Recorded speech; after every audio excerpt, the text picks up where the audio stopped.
I'm facing this way.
All right, y'all, what's going on? Welcome to the Monday morning live. Folks, put a one in the chat if y'all can hear me clearly. Let's get the ones in there. Let me say something. I had an emergency bathroom run this morning. It got real. It got real this morning. Well, we here. Yeah, put a one in the chat if you can hear me clearly. There we go. We got Virginia, Sheridan. What's going on? Good to see you in here, Miss D. Here we go. We got a couple folks missing.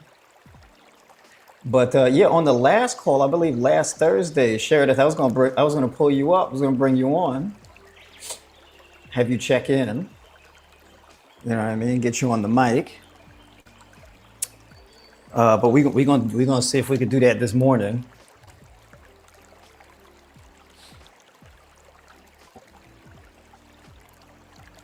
All right. Ella, what's going on? Good morning.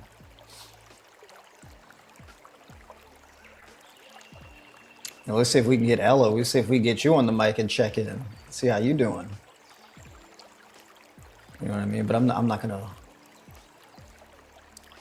Stacy, what's going on? Good morning.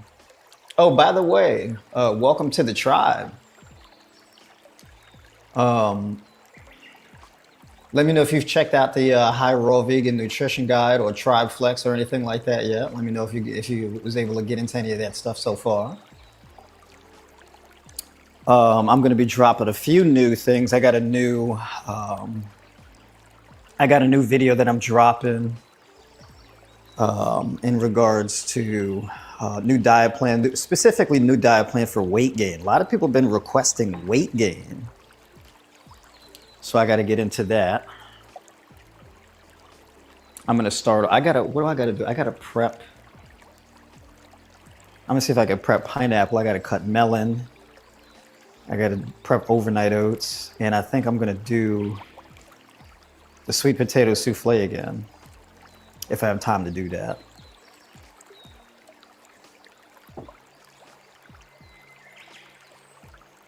See, we live, we in here. And also for the public square, I also created a public square role for the Discord, right? So for those of you, matter of fact, who here right now in the chat has Discord? If y'all even know what that is. So it's a few new things I'll be working on this week. And then also new testers for the new Tribe by Noir app, the Android app.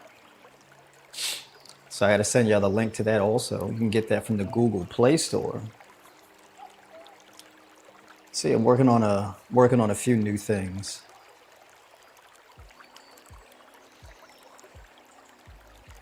All right. And then of course taking your questions too, so you can plug your questions in the chat live, or you can turn on your mic. So we're gonna start. Miss D, how you doing this morning? You've been killing it with your numbers and whatnot. You on the come up this morning?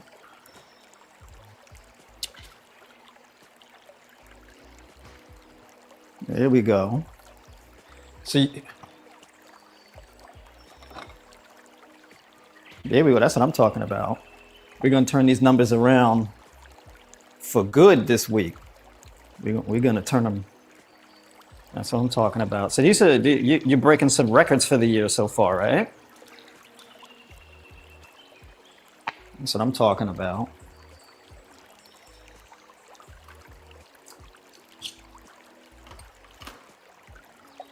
Okay. That's what I'm talking about.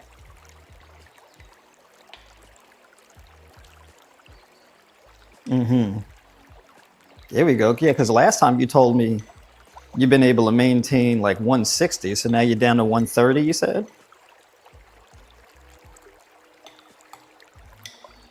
Oh, there we go. That's what I'm talking about. That's right. You've been following the new plan I put up, the healing one in the High Raw Vegan Guide. There we go. So yeah, that one is really geared towards that. Let me tell you something. That one works real well. So you know, I had to put that up. It's actually two of them. I put up two of them that you can alternate. And then I'm also going to put up a third one. So yeah, so definitely stay tuned for that. Miss Sheridith, what's going on? How you doing?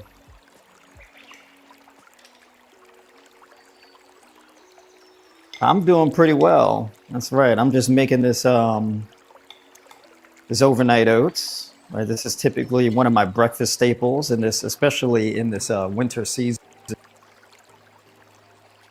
What are your what am I doing? I don't put that in there. What are your top three goals that you?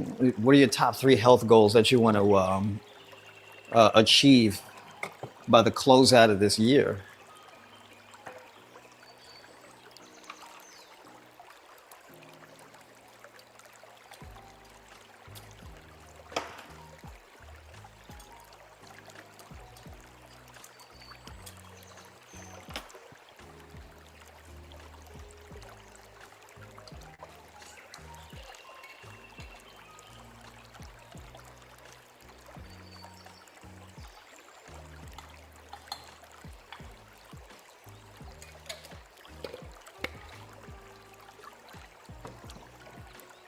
Ah, what do you think is the primary driver of why you have low energy?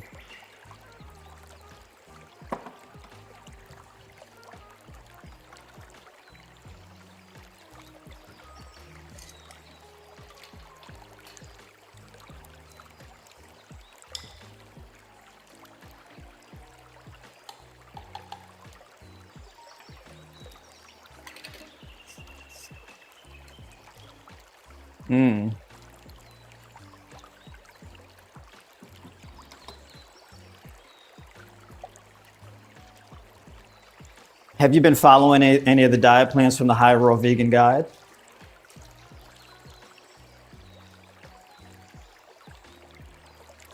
You're a watcher, you said?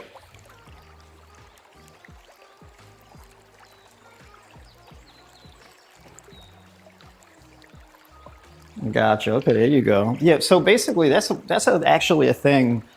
Talking about sleep apnea, right? That's one of those things I actually have to talk more about. Sleep apnea could largely be reversed as you improve your blood sugar and whatnot. Yeah.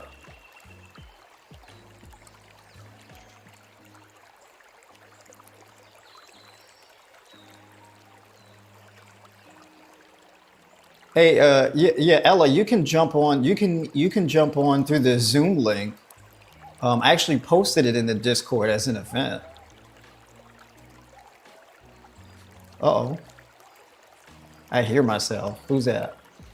Yeah, so the Zoom link is in the Discord is posted as the event. So if you go into the Tribe by Noir community, you'll see Monday Morning Live 11/17/25, and the Zoom link is actually posted up in there. He said no idea what Discord is. No worries. But yeah, so also for the public square and the Tribe by Noir community, I posted the event for today to actually get in on the mic there.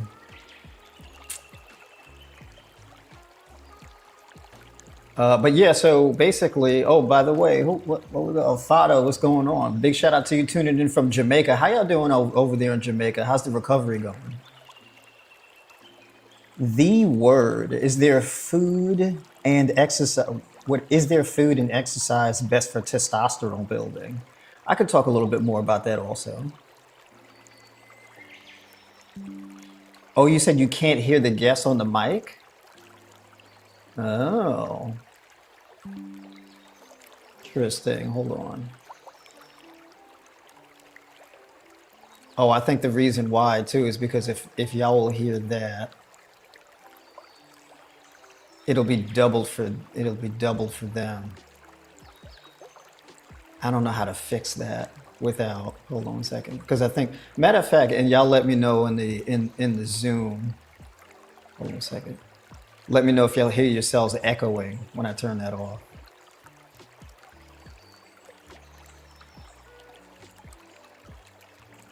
You said you reversed your sleep apnea with diet change and lost 160 pounds and no longer needed my machine.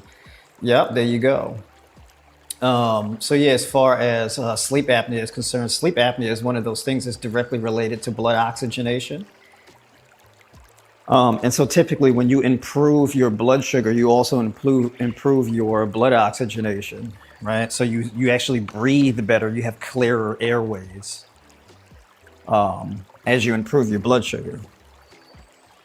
Like a raw kind of fruit dominant diet, raw fruitarian diet is actually the thing that'll reverse your sleep apnea the quickest because it's a very copper rich diet,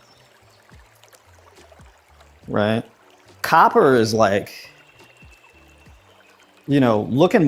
doing more research on like the role that copper plays in diet. Copper is one of those things that pretty much I don't think there's anything that copper doesn't heal. Copper is crazy. So copper, copper doesn't just like improve blood oxygenation and hemoglobin and all of that, but copper also helps to rebuild your skin, hair, and nails. So when you get like a high copper diet, that helps to regrow hair. That helps to rebuild connective tissues, ligaments, tendons, bone tissue. Copper is actually like really important for repairing and rebuilding bone marrow, all types of stuff. Muscle repair, muscle building. Like copper is a real big deal. Mental health. See, that's a big deal. Virginia, what's going on? Welcome back. I saw you dropped off for a little bit. Figured maybe you was having some connectivity issues. Virginia, what's going on? How you doing this morning? Hi, Remsen. I'm doing well. There you go. I can hear Uh, myself. Is this feedback? yeah. So you got a little. Let me see if I can fix it. Hold on. We got some crossing. Uh, where is it? Where is it?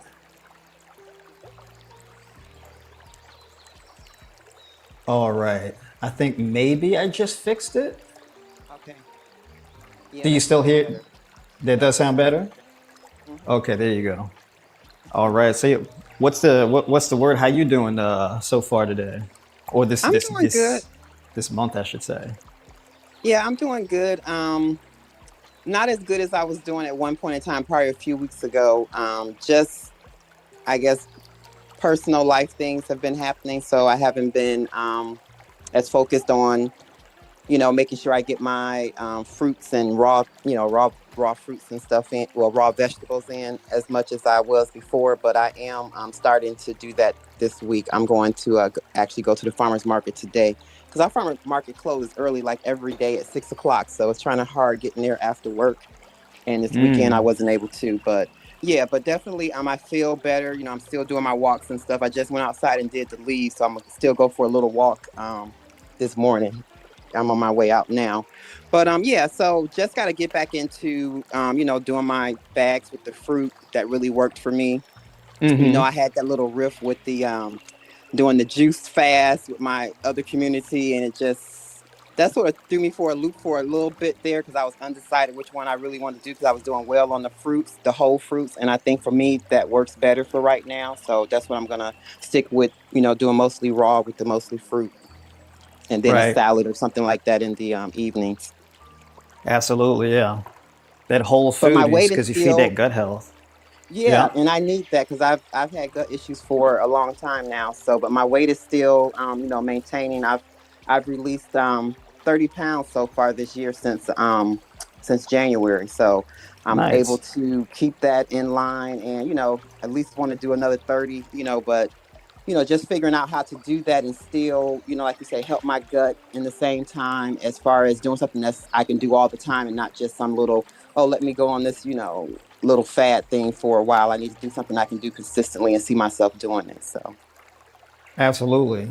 That's right. now I do have a question about the resistance bands. Now on your website, I see that you have like the packet that you have like the of like maybe 5 bands, and then you have like the thicker bands. Now, do we need to get like the five and then eventually get the thicker bands, like the ones that are single, or do we just what's the best approach? Yeah, I would say to start off with like the full set of the bands. Okay. So I think it's you have one that's like 5 to 15 pounds of resistance, and then like the last one is like up to 130 or 135 pounds of resistance, right? So Okay. pretty much like that whole set is like a full dumbbell rack, right? Like it pretty Okay. much covers a very wide range of resistance,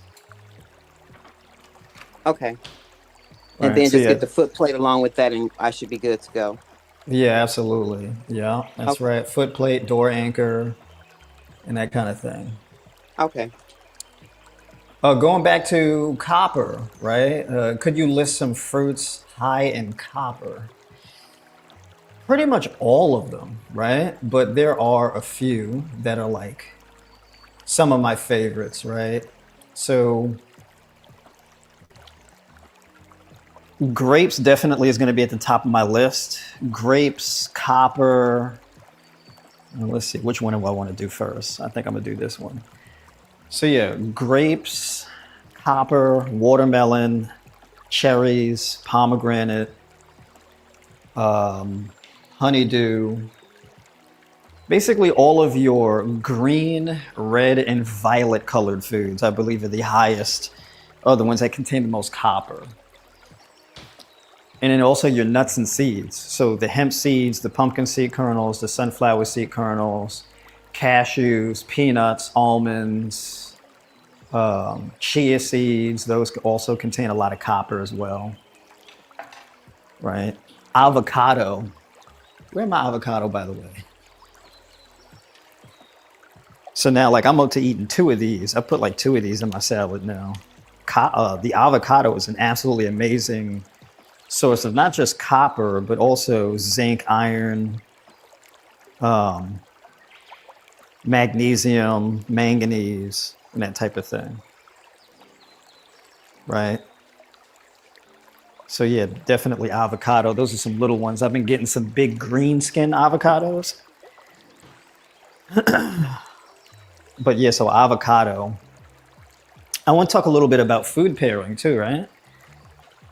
So basically, when it comes to like a fruitarian diet, people have been asking me like, "Oh, can you do fine with like just like a diet where you're just eating fruit?" And it's like you can definitely. It's probably the most convenient and easy type of diet strategy. The only thing you need to worry about is not chronically being underfed, right? You don't want to be under eating all the time because then you can run into issues, right? So like there can be like a big benefit to like eating cooked foods, but you don't really need to eat cooked foods that often, right? So really, honestly, I would probably say, I mean, fruits, nuts and seeds, and like leafy green vegetables. Really, that's it, right? Um, but that's it. I mean, really, honestly, all you need is fruits, nuts, and seeds, and leafy greens. You really don't need other food groups. You don't need them. I mean, it can be beneficial to have them. You don't necessarily need them, right? But yeah, and I mean, even that stuff, you don't need to eat that much either. So whereas like you could be eating, 6 or 8 or even 10 pounds of fruit a day, and then leafy green vegetables, probably something along the lines of like 8 ounces of leafy greens a day, maybe like 16 at the most, of like tender leafy greens. So, your watercress, arugula, kale, spring mix, this type of thing. Romaine, right? Stuff like that. And then basically your nuts and seeds is probably be somewhere along the lines of in between 4 and 8 ounces a day. I think 8 ounces of like nuts and seeds is probably the most you would need to eat in a day. You need to eat more than that. So like if you have 4 meals in a day on like a raw diet, I think an ounce of nuts, an ounce or 2 ounces with each meal generally is enough, right? So like you can eat like a whole cantaloupe, right? And then you can have like, let's say an ounce of Brazil nuts and an ounce of almonds. And that could be like it for that whole meal, right? And then you can do like a coconut yogurt bowl, and with the coconut yogurt, yeah, actually I gotta take the seeds out of this too. And then with the coconut yogurt, basically you can do like 9 to 12 ounces of berries, blueberries, blackberries, raspberries, strawberries, and whatnot. And then you can do like 8 to 12 ounces of kiwi in that bowl.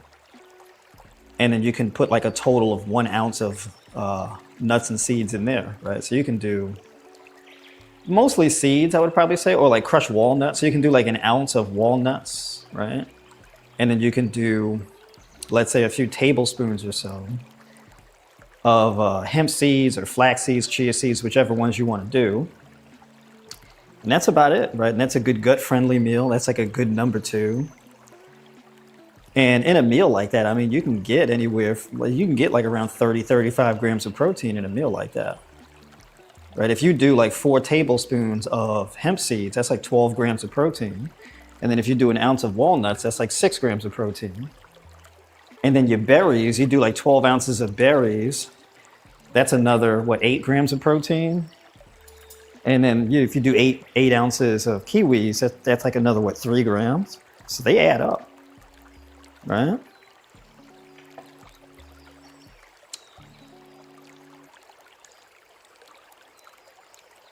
You said, how do you get a 6-pack on?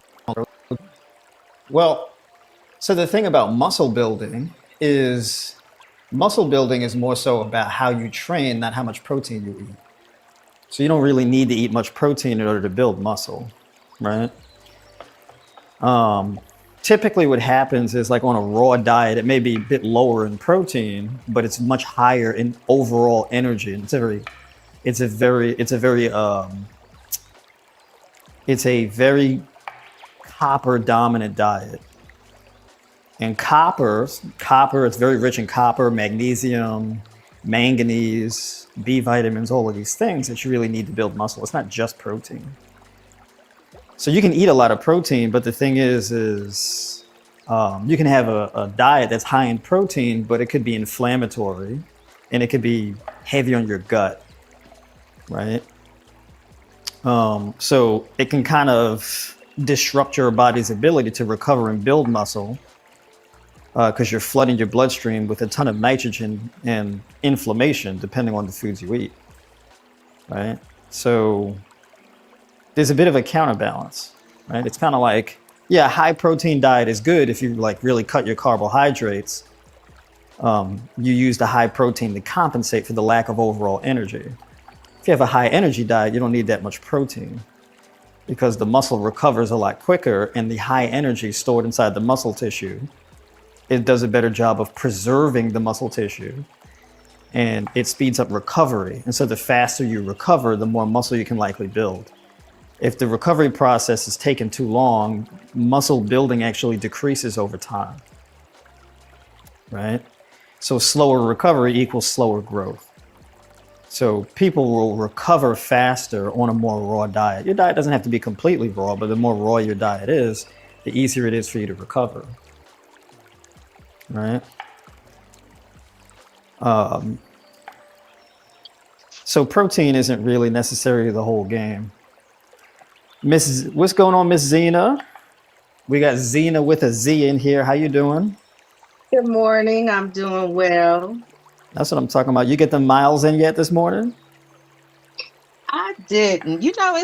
I'm not on the same clock as you. It's 6. What is time? It's not even 7 o'clock. The sun is just about to come up or on its way up. And then I got my morning schedule is a little busy, but I thought about what you said during our last session. If I know I'm not gonna exercise, incorporate more fasting, such as the example you gave was eating at 3 and 6. But that posed some questions after we departed. I was like, okay, if I'm normally supposed to eat 4 meals and I'm going to incorporate more fasting on a day or two or however many days, which of the 4 meals do I incorporate? I know the leafy greens all of them are important, but I definitely want to get the Yes, I would probably say salad. the last 2 meals. I would probably say meal 3 and 4.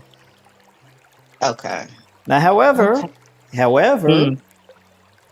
you would use that as like a last resort. I would prefer you to actually eat all the meals and get the exercise in.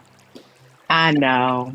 I know. Right? So I'm just saying that it's because you don't want to get in all 4 meals and you're well fed, but you're sedentary and not really doing any kind of exercise. That's not going to be doing you any favors either.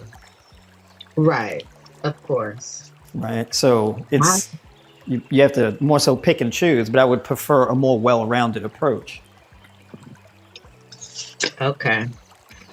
I'm aiming for it. I fall off from time to time, but I'll be getting back to it. But like I said, our rainy season just started. But I should be able. I could pick some time out of the day. I think, depending on how the schedule is, when it decides to rain, I'll get it in because there's exercises to do inside too. We already talked about the kettlebell swings. Yeah, 3 minutes. That's right. Yeah. 3 minutes. But you can get a walking pad in the house. Mm. You know what I'm saying? You slide that thing, out from underneath the sofa, and you can be on the stream right now and walking in the middle of your living room on the walking pad. Right. So you can do that too. So it's just you can be doing the resistance band, overhead presses, and squats and all this type of stuff too, right here in the morning, first thing in the morning. Right. Yeah. And I do. You can do. I do like. Mm-hmm. You can split up your exercises throughout the day too. All of the exercise doesn't have to be, for example, like if you were to do, one exercise and then do it in the morning and then another one in the afternoon, or you can do a little bit of exercise after each meal. You can split it up. It doesn't have to be intense exercise, but just get moving. You got to move your body. Right? Right. I'll get back focused. That's right. So, we got to hit all aspects in the healing journey, right? You got to take care of your mental health, spiritual health, physical health. You got to feed your body the best things, right? Stay hydrated. And that's generally going to be the key there. We don't really want to sacrifice any of these elements, right? Right. But yes, we say, yeah, so basically people, what the obsession with protein comes from, why, you talk about, oh, don't we need to eat more protein in order to build muscle and get 6-pack abs and all that? It's like, no, not really. I mean, I train my abs like once or twice a week.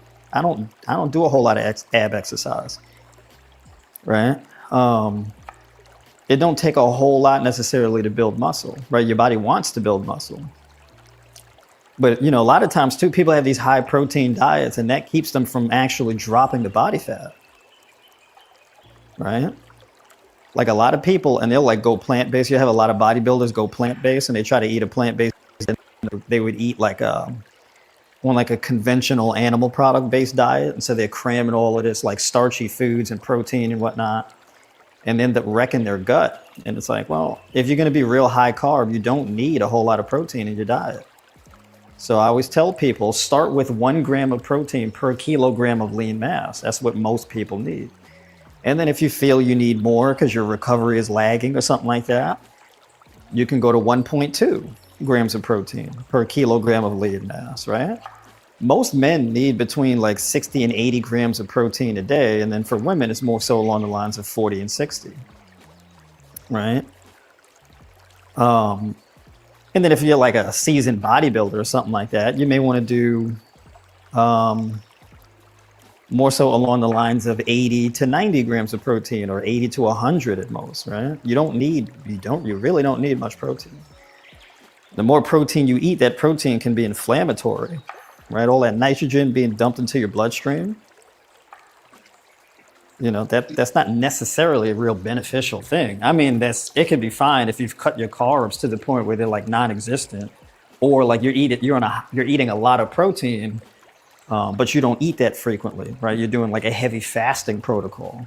High protein can be really beneficial, like if you're combining it with fasting. But if you're eating consistently and you're well fed, all that extra protein is going to lead to unnecessary body fat gain, right? So if you're going to slide something up on the scale and increase it, something else would decrease, right? So you're going to have to pick and choose what you want to orient your focus around. You know what I'm saying? Miss Ella, how you doing this morning?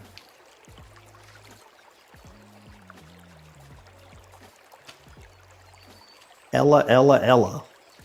You busy right now?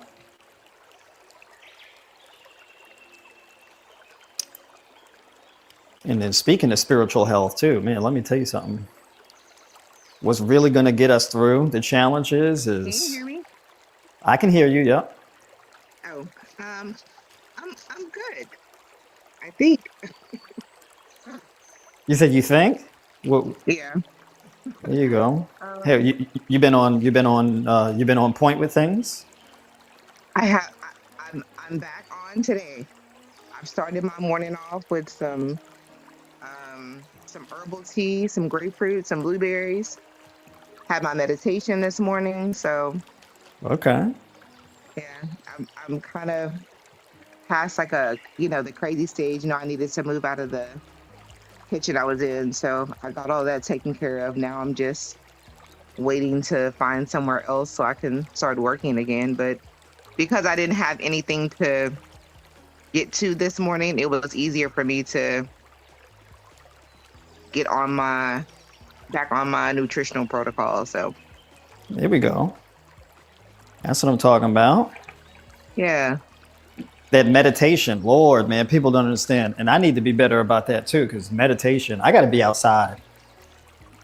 See, So, I do it as soon as when I wake up, I swing my feet around. I wake up, sit up, and swing my feet around, dangle them off the bed, and I just immediately start. Because there if we I get go. up and start moving around, it may not happen. Or you get preoccupied, you get busy, Yeah. you get into So your body, and then you get into that mode yeah, of doing. Yeah, for like so sure. the interesting thing about meditation, right? Meditation is you're getting out of a state of doing and into a state of being, which is a Right. thing that when you're used to having a busy lifestyle, the last thing you think about really is getting into a state of being. You're always doing because you Right. got responsibilities, you got deadlines, you got all of these different things, and so you're just like, I don't have time for that. I can't stop, right? Right. Um, but that's often one of the most important things. What do I want to do next? I gotta organize my brain. Well, that's what I want to do. Okay. Yeah. I don't want to be out of work for long. However, I hope that when I'm back into it, I can just integrate it into, the protocol that I'm on without the work. So sometimes the protocol gets lost when I get back to my regular day to day. Yep, absolutely. Oh, well, you said, I don't know, 60 to 80 sounds like too much stress on the kidneys. It depends. I mean, if you have kidney disease, maybe, but if but if you don't and you have relatively healthy kidneys, it should be fine. But yeah, so yeah, as far as that meditation goes, I like to do it outside. I have too many distractions in the home. So like today, for example, I have like these seeds and whatnot, and I bring my my fruit peels and seeds and whatnot. I have these bags, and I bring them to this spot, my outdoor composting spot, right? So I have this spot by the creek. I've done live streams over there too before, in the summer. And it's beautiful over there because you can hear like ducks and birds and you hear the water running. And so for me, it's easier to meditate when I hear water running. I've always been like that. Even since a kid, I need to hear water running. It's like this soothing thing. And y'all notice too, like in my streams and videos and whatnot, y'all hear water running in the background. And that's helped me a lot. So like this bag, for example, is just filled with like, you know, peels and fruit seeds and scraps. And I have 2 of these actually. So I'll pack them in my bag and head out to the woods to the spot. It's a journey to get to that spot too, because I got to go uphill, and then there's a part where you got to go down a really steep hill. And I've almost fell down that hill a couple times because it's real steep. It's not exactly like a trail that's like a public trail that was made like how a metro park would be. It's not really like that. It's pretty much off the beaten path. But it's an amazing spot that I get out to over there. But yeah, so now the next thing I got to do, I did the cantaloupe. So now I'm going to mix in my stuff for the overnight oats here.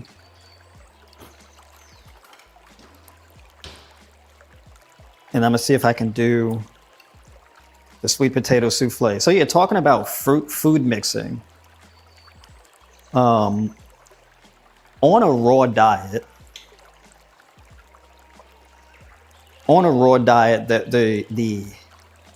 the last meal of the day, typically when I write raw diet plans, the last meal of the day is where you typically get in the bulk of your leafy green vegetables, and then you combine it with like your healthy fats. So your hemp seeds, your sunflower seed kernels, it could be cashews, avocado. I put avocado pretty much in almost all of my salads. And the reason why I do that is because you improve carotenoid absorption when you mix those fats in. By the way, one really good snack, and I don't talk about this enough, and I actually don't put it in diet plans enough, carrots, right? So eating carrots or juicing carrots and drinking carrot juice, right? Things like that. Carrots are a tremendous source of beta carotene. And if you really want to strengthen your immune system and avoid like getting sick and things like that, like colds, pneumonia, fevers, flus, getting a diet that's very high in beta carotene, which gets converted into vitamin A, that goes a long way towards that. And reducing inflammation in general, that's what keeps your blood sugar numbers down too. So you can have, like, for example, if you're insulin resistant or diabetic or whatever the case is, increasing carotenoid absorption is one of those things that can really help you to bring your blood sugar numbers down. So there's a bit of nuance, right? So typically when I write a diet plan for somebody who's like a diabetic, the fats are relatively low. So the fats are pretty much like in between 10 and 15% of the macros. However, on a raw diet, your fats can be much higher and you can still get the same results as far as blood sugar control. It just depends on how much of the fats and when you have the fats with. So another rule that I generally would do with people who are diabetic is you can have fats with each meal, but the difference is you would only really have about a maximum of 20 to 25 grams of fat with each meal, right? Or you can take all of your fats and just have them at the end of the day. So basically you could just all fruits and leafy greens with all of your meals throughout the day. And then at the end of the day is where you have your fats, right? So, and that's where you can do, big leafy green vegetables. You can do sprouted lentils. You can do sprouted quinoa. You can do bell pepper, cucumber. You can do squash in there, avocado, right? And so when you mix in things like avocado, hemp seeds, flax seeds, things like that in the salad, you can make your own vinaigrette as like a dressing to put in the season in the dressing and whatnot. You can do your own agave mustard or whatever the case is. You can do your own like Caesar salad dressing kind of deal, right? And you mix that into the salad, adding in the fats with the leafy greens and everything like that increases the amount of beta carotene and resveratrol and all of these different, thymequinone and all of these different antioxidants that you can have in the salad. And so when you combine all of that type of stuff with the fats, it increases the absorption. And that can go a long way towards reducing inflammation and things like that. So you can get better joint health, you can get better, you can get better blood sugar numbers, blood pressure, like everything straight across the board, right?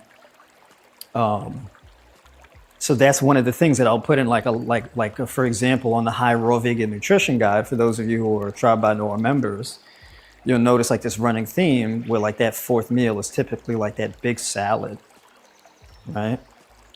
That works very well too with alternate day fasting. If you wanted to,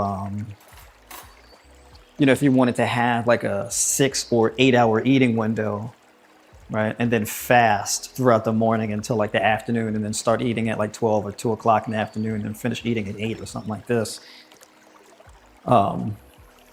That's a very viable strategy as well. All right. So let's get the sweet potato.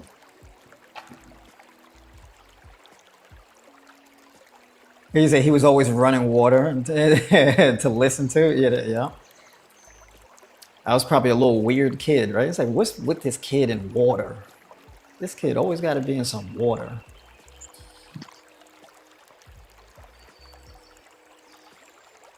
Yeah, that's right, Miss D. You got off that sleep apnea machine. Yeah. That's one of the things too I've had a lot of success with is helping people reverse sleep apnea. I don't think I've had a single person yet that I haven't been able to help reverse sleep apnea. So yeah, I think, yeah. So one thing I pretty much have most of my success with is reversing insulin resistance, improving blood pressure, and reversing sleep apnea. Right, those are some of the things I've had like the biggest success with.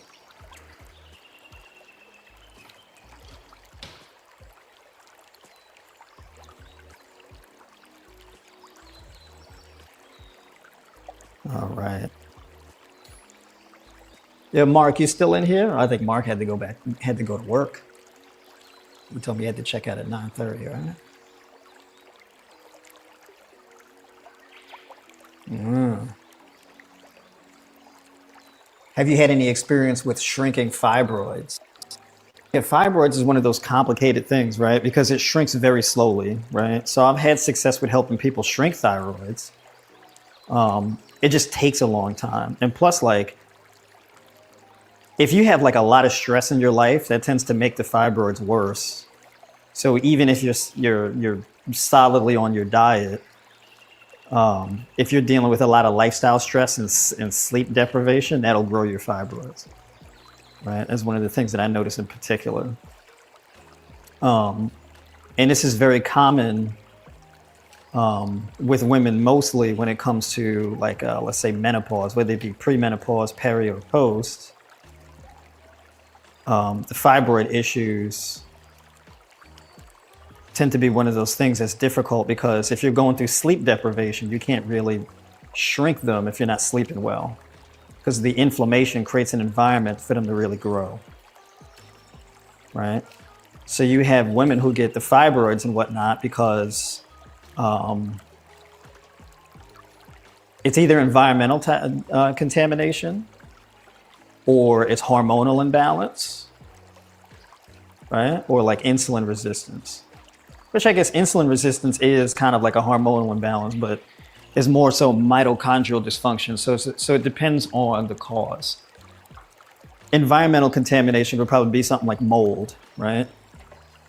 It'd be very difficult to reverse that issue until you get out of a mold contaminated environment, right? And then let's say if you're insulin resistant, whether it be pre-diabetic or you got fatty liver disease or something like this, and basically if you have that chronically elevated blood sugar, it's very difficult to reduce the fibroids because that elevated blood sugar creates the conditions for the fibroids to grow, right? And then sleep deprivation is one of those things that you get like this excess. I took that food scale out and I didn't even measure the potatoes. I mean, I'm over here talking, running my mouth. So yeah, basically sleep deprivation will actually run up your blood sugar number. So the poorer you sleep, the higher your blood sugar will be on average. And that contributes to the growth of fibroids also, right? So it's a variety of different things. So it depends on what you're controlling for.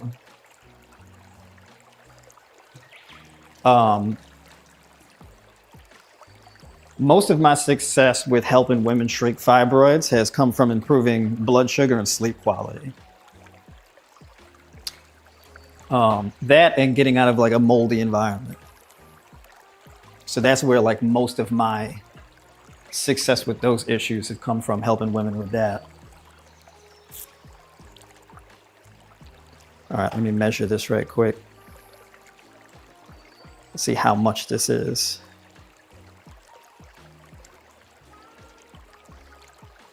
All right, so that's 10 ounces. Okay, so if that's 10 ounces, then how much is this one? 8 ounces. Okay.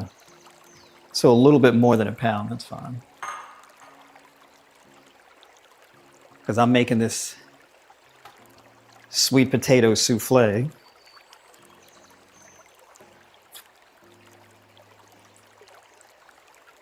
See, there's a business one. So when people ask me, people will often ask me, oh, how can I fix this? Or how can I reverse that? You said, dang, that's my life. Yeah, that's right. You gotta, that stress management. You gotta get that together.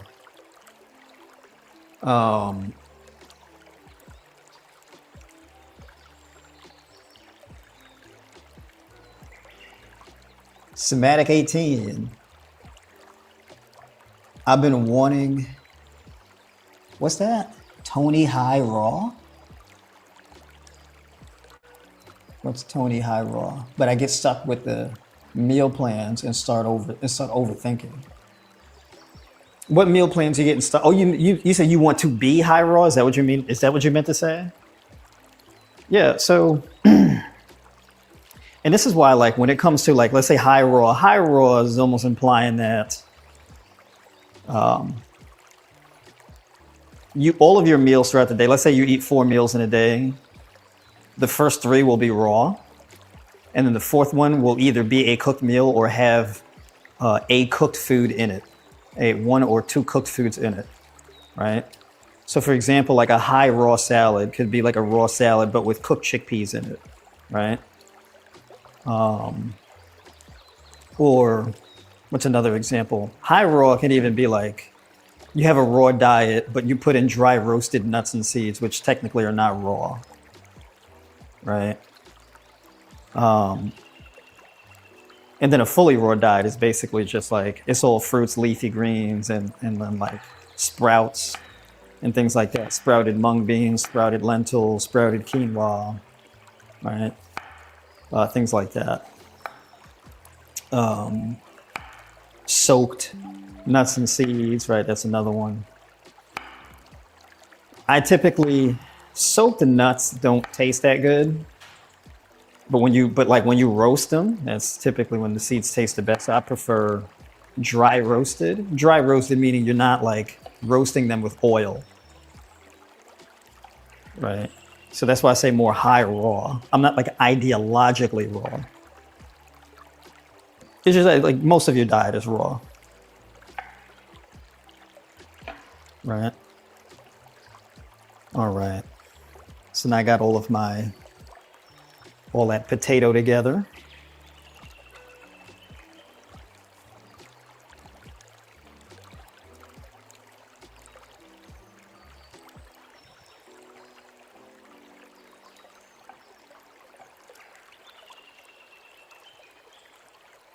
So like, for example, this sweet potato, this is like a dessert that I would make for the week. Right, so I'm gonna have it at some point this week. And this would be like, Yeah, so basically 17 ounces. That's what this is. So now, what do I got to do?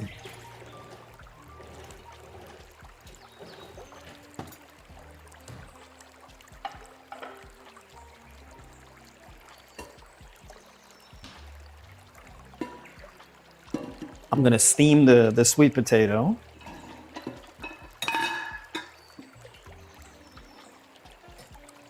So I'm gonna just put a little bit of water in there.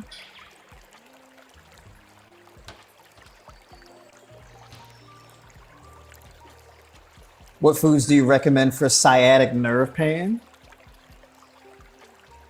It depends on why you're having the sciatic nerve pain. So usually with my answer, whenever people ask me how to reverse a particular thing, it really depends on what the cause is.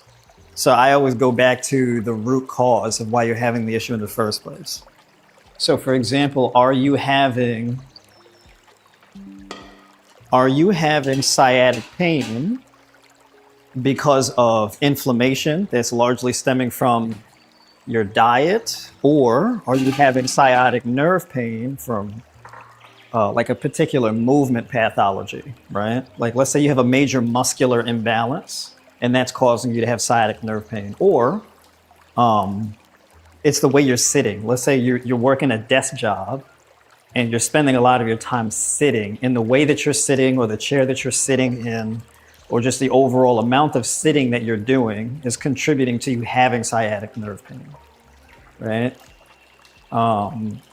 Do you have an issue where you have an imbalance in your lumbar curve? Maybe you've lost a lot of your lumbar curve, right? Are you working out where like you're very quad dominant and your glutes are very weak and your hamstrings are tight? Right? So it could be a movement pathology, so it really depends. Having more of a raw diet would reduce inflammation pretty significantly, right? Like a raw fruit-based diet, basically fruits, nuts, seeds, leafy greens, right? Cucumber, squash, carrots, celery, right? Get a nice dip that you like, right?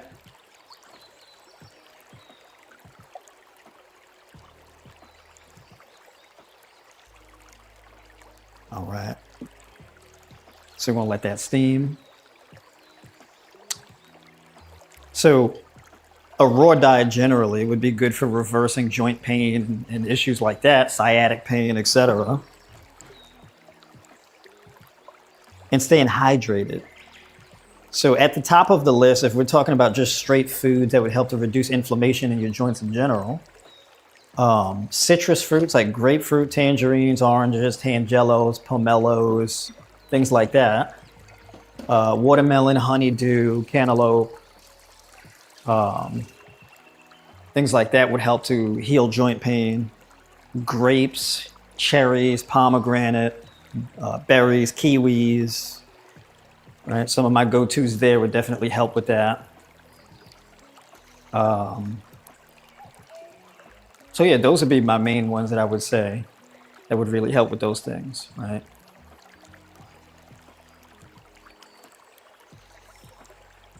But in particular, there's also things that you should avoid eating if you have joint pain. Like you may not want to have like a high protein diet if you're experiencing not just joint pain, but nerve pain. Because sciatic is not really joint pain. It's more like a nerve issue, right?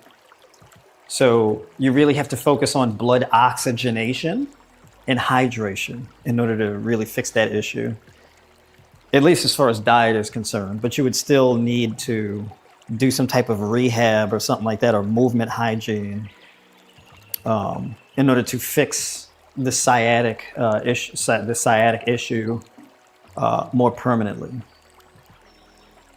All right, so that's what I would say there.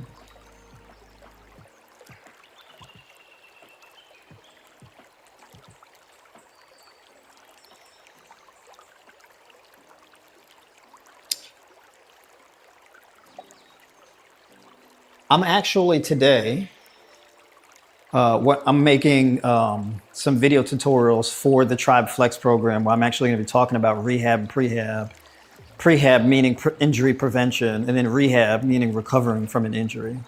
So doing different mobility drills and whatnot. So I'm going to be doing that as well. So I'll be doing injury prevention and rehab. And so that'll be like a new chapter in the Tribe Flex training series as well. So I'm putting that up. I smell this, but I shouldn't be smelling it too quick. All right.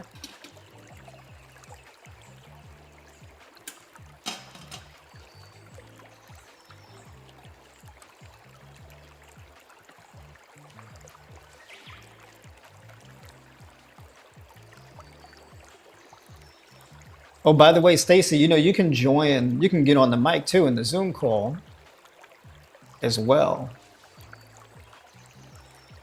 Right? So you may want to get on the mic and talk more about the sciatic issue, what you've been dealing with, so we can have more of an in-depth conversation about it.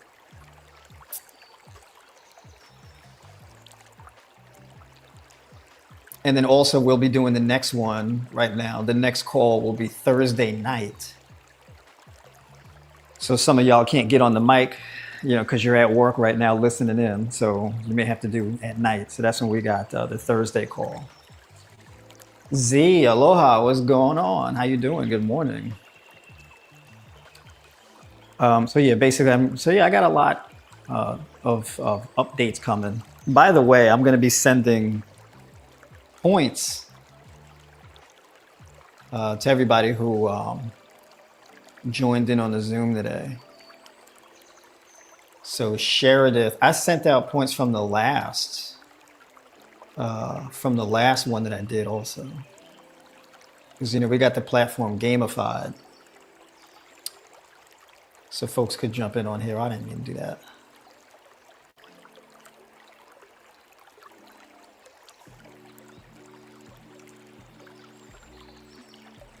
And then the replay will also be on the Tribe by Noah platform to watch too, for members. So right after I end the stream, it'll be up in the community.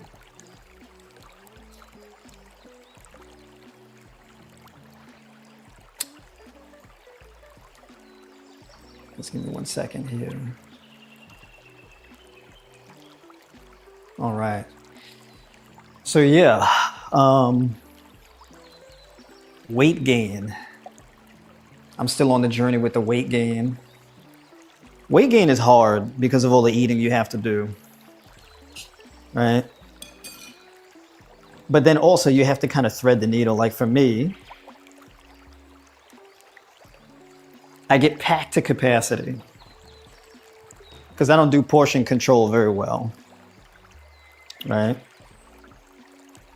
So I can wake up and feel like extra hella full from all the food that I've eaten, because when I've eaten a lot of food, but also it's a lot of fiber. So I'll wake up feeling super full in the morning and then go and do that big old bowel movement.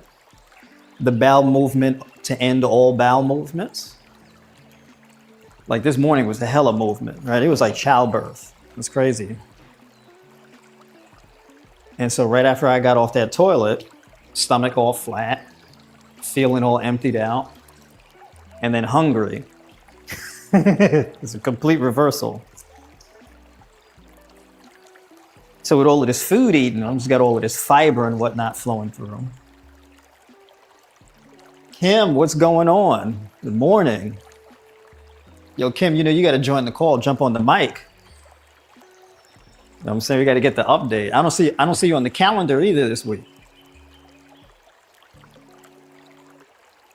But yeah, y'all know what I'm talking about. Y'all had the bowel movement of all bowel movements, right? It's like childbirth, like a little baby coming out, right? Except it's not painful. It's a smooth move, right? It's a smooth move. They just fall right out. You just got to sit there. You know, you don't even got to push, no nothing. You just sit there, relax. And just fill up the bowl. All right, I'm not gonna be too nasty because I'm getting I get pretty detailed and graphic. You know, I'm not trying to be nasty, but you know. Yeah, that release. We're all adults, right? We know this is, you know, look, that release is a big part of being a human being. You know what I mean? You don't want to be all jammed up and packed in. It's very uncomfortable. You know what I mean? So I get on this emotional roller coaster where I'll be full and wake up, but after that release, it's a complete reset. I feel like right now, I feel like I've been fasting for a long period of time. That's how much I emptied out. Yeah.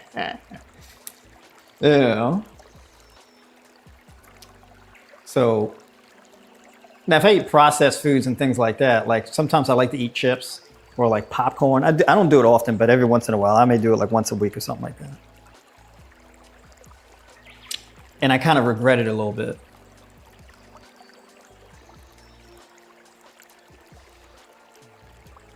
Isaac, what's going on? Good morning.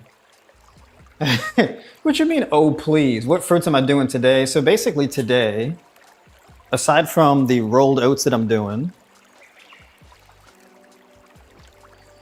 it's gonna be these. I might as well start now, since I feel hungry. So I got to do these, and then I got to do my grapes and my pound of tangerines and grapefruit.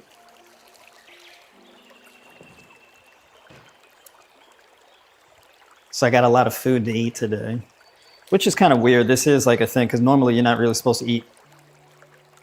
There's supposed to be a shortage of food in the winter, but due to the modern conveniences of human society, we can eat pretty much all throughout the day, even during the winter.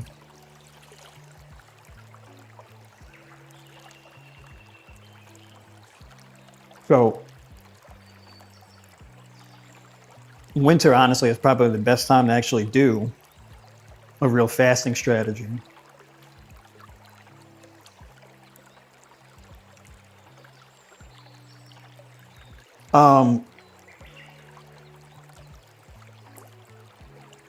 The processed foods, they don't really give you like a good bowel movement like that because of the lack of fiber and hydration. So processed foods are a bit dehydrating. They tend to be very salty. So you get a lot of sodium absorption, and that contributes to it like a bit of dehydration. So it takes longer to move through your gut and empty out of your colon.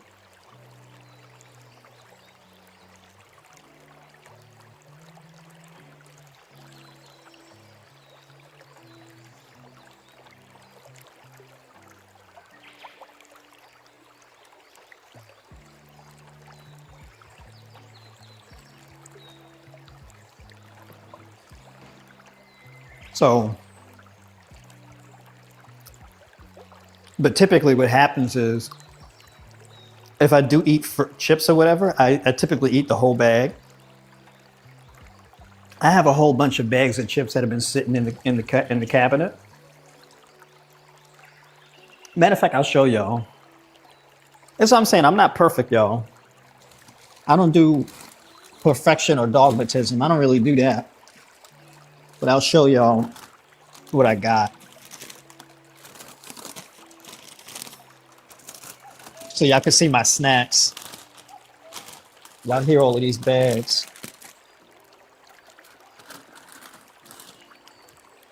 So this is what I got, right? I do these Boom Chicka Pops, right? So I got these. Oh, oops, so I got 3 of them. Now understand, these have been sitting in the cabinet for months. So I got 3 of these. And then I got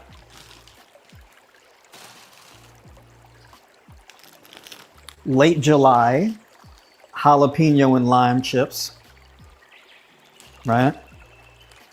And then I got Popcorners kettle corn. All right, so these are like my favorite chips. But as y'all can see, I don't really eat them very often, so they just sit in the cabinet. I don't really eat them much. But when I do, I'll go all in. So I've just been collecting these. So like, if I get, those food cravings or we have movie night, and I'll do those.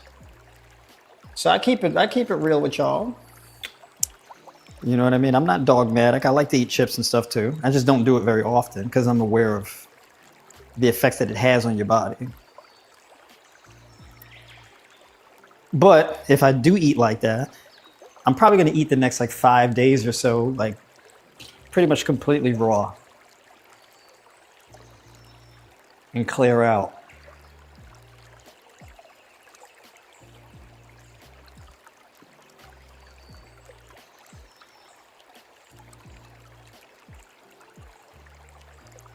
Are you possibly eating too much? That's why you feel so full?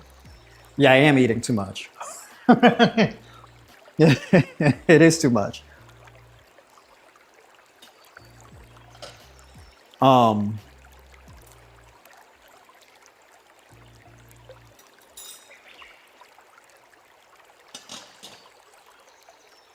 it is too much. And I know too, because I'll feel like I'll get little farts.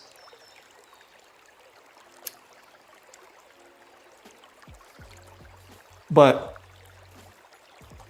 I'm trying to gain a significant amount of weight, which is the reason why I'm eating too much.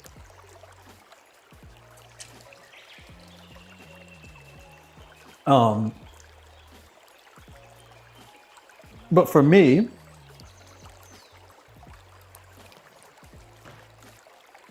I do things in cycles.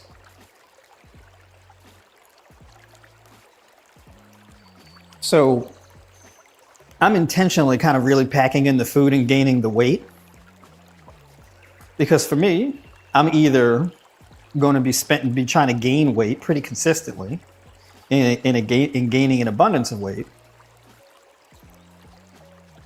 But then I also engage in like a 12-week alternate day fasting strategy to drop the excess weight also while maintaining the lean mass. Right?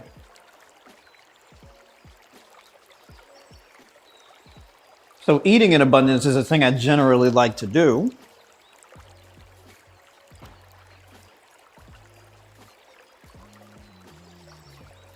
And it's more like a seasonal thing for me. But as far as my weight gain is concerned, I started with the weight gain back in like September, I think. And let's see, after my alternate day fasting strategy, I ended at 143. I was 143 pounds. This morning, I was up to 158. So I went from 143 to 158, starting from like September till mid-November now. Right? So the weight gain is happening pretty slowly, but gradually.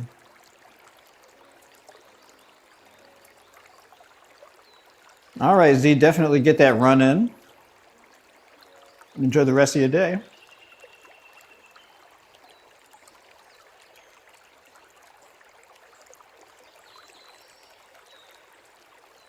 You said you like the late nacho flavor? I don't think I do the nacho flavor one though, because it has cheese in it. It has dairy. So I avoid the ones that have dairy in it. So, I mean, even my plant-based snacks, I don't do like potato chips really. So it's mainly going to be like the popcorn and stuff like that is what I do.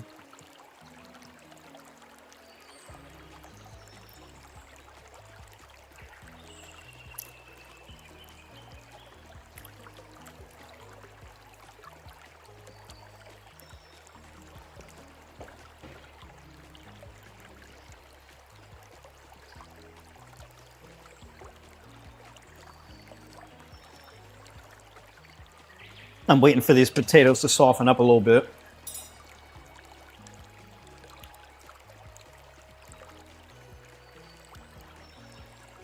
You said the bananas didn't stand a chance. Yeah, that's what I'm talking about. When people like when I'm like, oh, eat two pounds of bananas.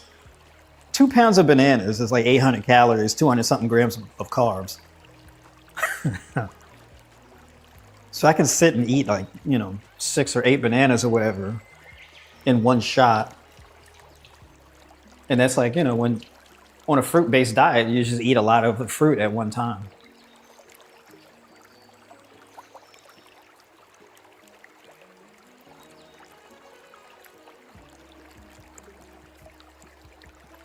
So we can consume popcorn without problems. I wouldn't say that generally for everybody. Like I can eat it without problems, but I wouldn't put it on a diet plan for people really. I'm just being transparent about what I eat. Right? I don't want people getting the wrong idea of like, oh, I'm perfect and I don't eat anything processed ever and all the time. I don't do that. I keep it pretty transparent with y'all. I don't sell gimmicks. You know what I mean? I don't be on the internet doing all type of fancy exercises and backflips and act like that's my daily workout. And I'm sprinting through the woods and climbing trees and doing all that. Like I'm not doing that. You know, I'm not one of them social media influencers that's trying to sell you a particular image. I'm not doing that.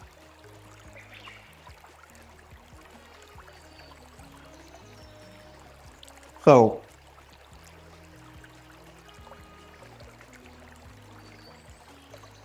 but for me personally,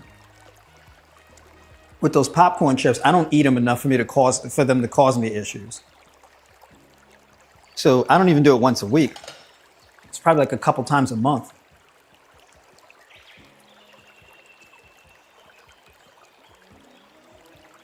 So now, could it feed yeast? If you have a yeast issue in your gut, yes, it could.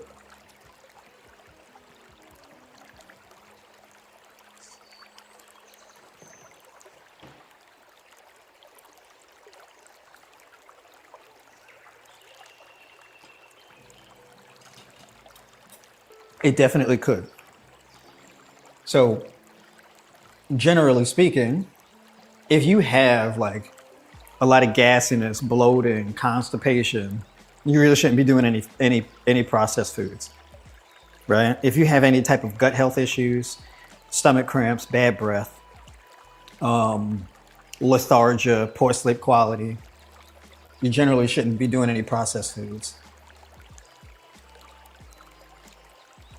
Right. So even like I'll use protein powder. I don't do it often, but sometimes I do. Right.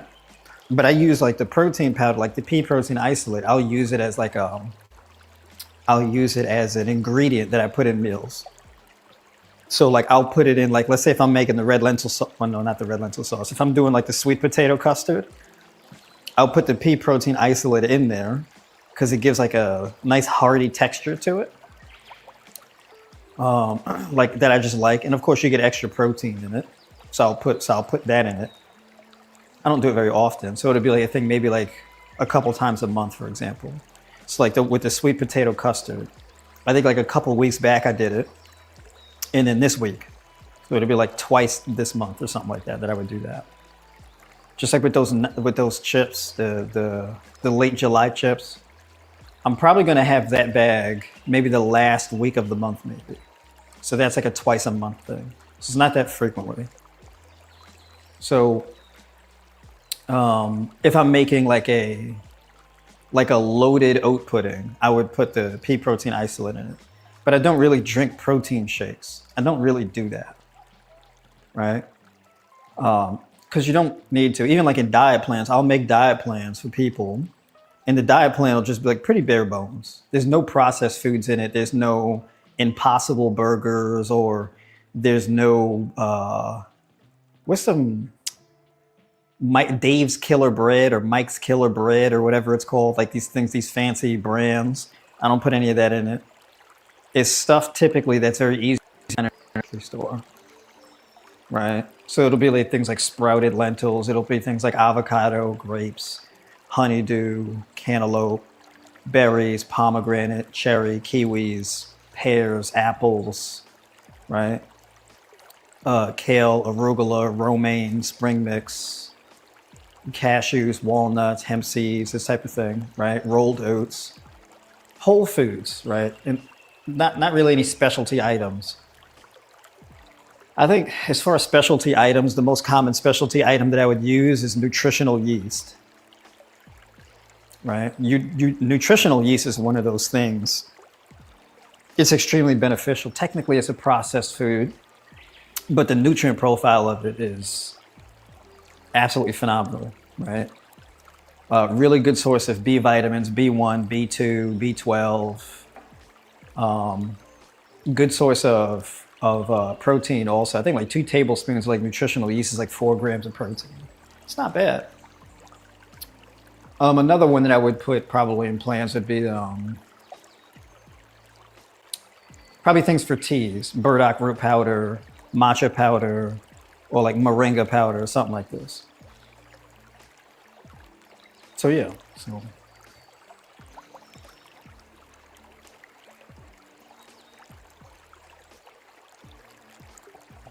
All right, now let's see what's going on with these potatoes. Yeah, they soft now, they're ready to go.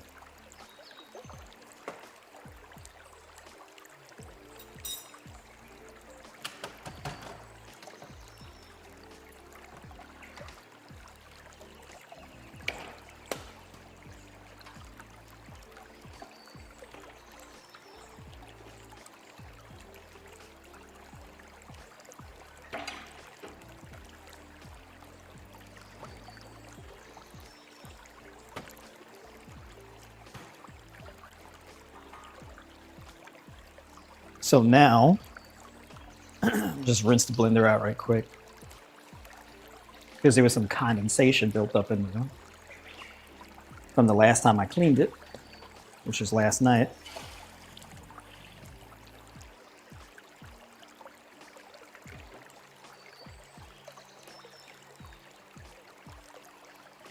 And I'm going to put 8 ounces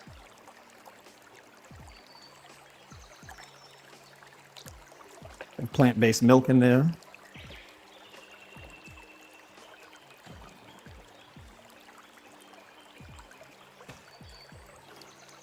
And then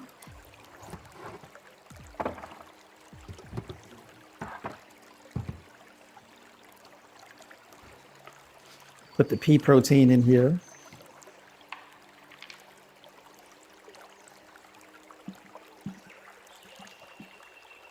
So this container of pea protein for like, damn, how long? 6 months? This lasts for a long time.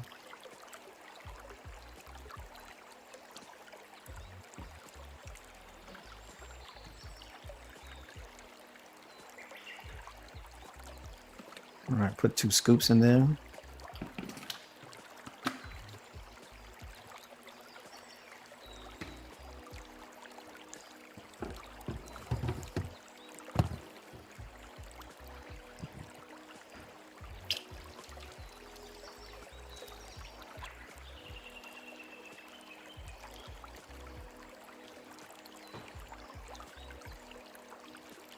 Put some raw sugar in there, sea salt,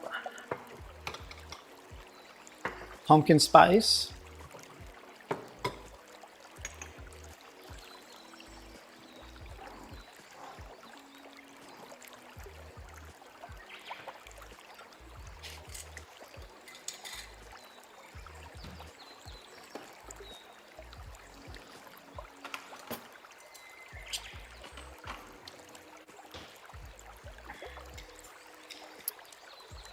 You know what I've never done is put like chia seeds or hemp seeds in this. I'm kind of curious about how that would come out. I may not like it, I may like it, I don't know.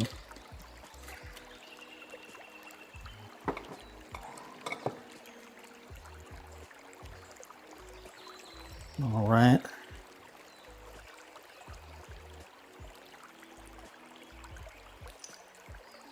Put the pumpkin spice in there.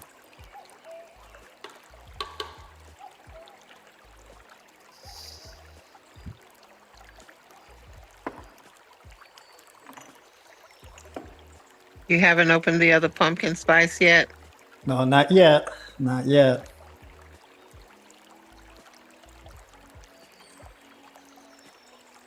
I'm excited for it though, but I want that bag to. You ever get like something And like you don't want to oil. You don't. You're like very hesitant to open it because you don't want to spoil it. Like you don't want to ruin like the packaging. It's got like some kind of sentimental value. That's how I feel about that bag. Oh wow. Look at Ella. Ella hates the pumpkin spice, you know. Yeah, I know she's a pumpkin hater. Oh, you said that's your favorite. That's your favorite popcorn. Oh, in the yellow bag. Yeah. I'm fighting a cold. Anything I should increase to feel better. Yo, Kim, get on the mic. What's going on? You got to check in. Hey, good morning. What's going on? How bad is the cold? How long have you had it? Only my daughter got sick, so I figured it was only a matter of time that I might start getting symptoms. So actually just like since yesterday, and they're mild. It's not horrible, just like fogginess in my head and coughing when I lay down at night, but you know, and a little runny nose, but nothing much, which I am really astounded by because by now I would have been like full blown sick. Because she's been sick for about like 4 or 5 days now. So I actually think this is great, but I'm trying to figure out like what else I can do to make sure it doesn't, progress. Oh, matter of fact, I got to show you something. I got to show y'all this right here. This right here. Okay? Matcha. I have that one because you recommended it. Yep. That's right. That's right. So that matcha, I would say to do 2 teaspoons or one teaspoon twice a day. So basically you could do, like if you're sick, if I was sick personally, Or Yeah. moringa. my diet would just be, or moringa. I would just eat fruit all day. I would eat fruit all day and drink teas. That's what I would do. Cool. The second best option is like soups and porridges. But I would more so stick to like soups. So like I would do the miso tofu soup. I would do like the red lentil soup. And then I would alternate. So first thing in the morning would be like the golden matcha tea, where it's the matcha with the ginger and the turmeric. And then the next tea after that would be like maybe cinnamon tea or like parsley tea, nettle tea, something like nettle tea actually would be really beneficial. And then the matcha tea again. And then I would have the soups towards the end of the day. Or I would have the soup probably twice a day, something like that. So you can just get like a bowl or so whenever you feel hungry. Right, so like a loaded soup. But yeah, that fruitarian diet, I would like that, just straight fruit. That would definitely be my go-to. Because let me tell you something, you flood your body with that vitamin C. So I would so like melons, kiwis, grapes. The kiwis and the grapes, man. The kiwis and the grapes. Because they're so rich in copper and vitamin K. Man, that copper and that vitamin K, let me tell you, you need that. And then kiwis interestingly enough, grapes aren't necessarily that high in vitamin C, but they're very rich in copper and vitamin K. But the kiwi, interestingly enough, is very rich in copper, vitamin C, and vitamin K. The vitamin C content in kiwis is crazy. Wow. So you definitely would want to get you some. Yeah, I have some. Thank you. I'm gonna do that. But for me, this is actually like pretty miraculous because normally I would have been sicker by now. So I think I attribute that to the way I've been eating. That's right. That's right. So I'm telling you, you get that copper-rich diet in there. You get that abundance of vitamin C. Matter of fact, D, you asked me too about like lupus and vitamin C, right? Have you been hitting that several hundred percent vitamin C? And you haven't had any N- negative reactions, right? No, nothing yet. Yeah. I'm telling you. Lupus is one of those things I've also had a lot of success with. Lupus, to reverse lupus, it's a lot easier than people think.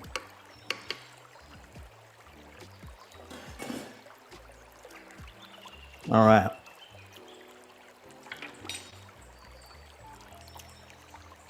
That high vitamin C. You just need to be hydrated with that high vitamin C diet. All right, there we go. Yeah, I noticed that I don't think it's the vitamin C that bothers me, but when I get myself dehydrated, I'm not Yep. eating enough of the water rich or I'm not drinking enough water or whatever is causing it, it's always I've noticed been the dehydration. Yep. I'm telling y'all, your body is mostly and your body's mostly water. It's like 80% water in your body. You need that, the water dictates traffic. I mean, that determines how effectively you're able to release toxins out of your body. You said, what kind is it? What kind is what? So you asked Sheridith, what kind is what?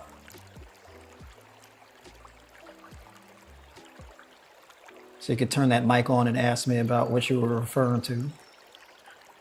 By the way, The for those of matcha. you, oh, the matcha. Matter of fact, Mm-hmm. that's the matcha in the tribe. So if you go to the tribe shop, um, it's under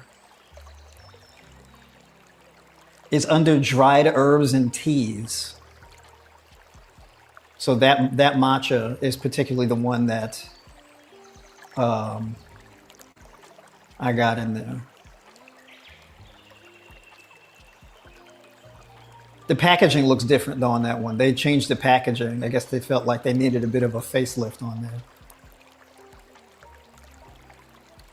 But yeah, so those of you who are not officially in the public square, um, so meetings like this with everybody who you hear on the mic, they're like Tribe by Noir members.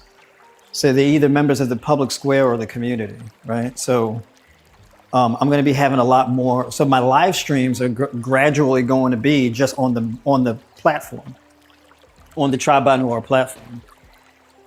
So if you want to get in on those meetings, if you want to get in on all the Tribe by Noir stuff, there's a link in the description to join the community, right? If you want to get in on the public square, because YouTube, they made some policy updates, so they're a little skittish about having people talking about health and wellness and making food suggestions and things like that on the platform. We're living in the age of censorship, so if if you don't really see my stuff anymore, or you don't, that's why. So basically, if you want to get in these types of meetings, you want to get on the mic, ask questions, you want to get more so into private meetings and things like that, you definitely want to join the tribe, the public square. Because I'm starting to pull away from the YouTube live streams. I'm still going to live stream, but just not necessarily on the platform because of those kind of issues. All right.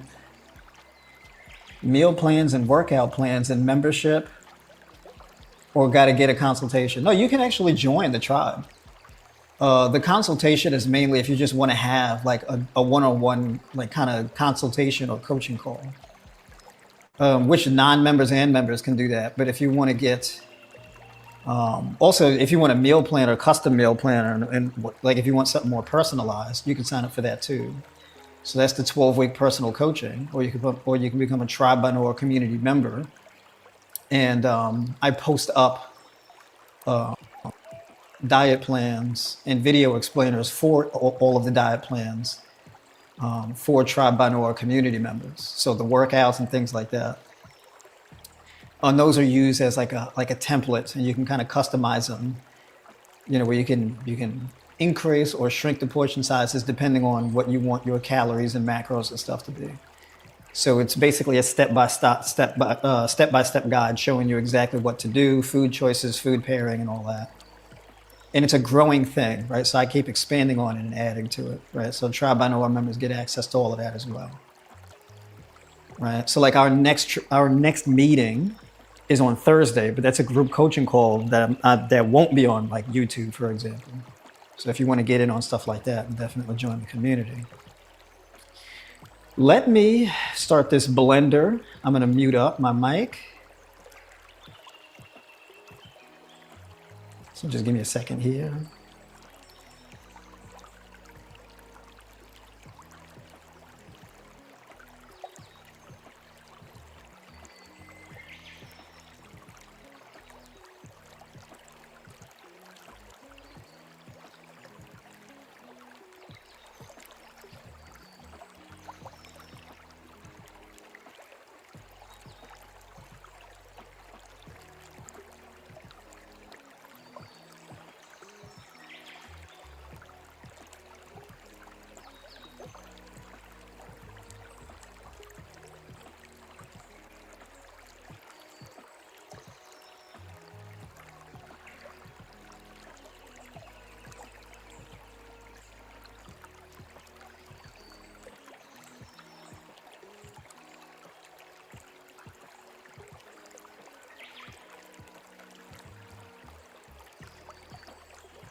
It's making too much noise. I'm making some.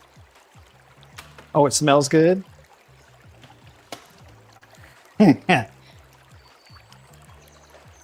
right. I got to put a little bit more plant-based milk in here because it's a little too thick. So I'll put a few ounces in there.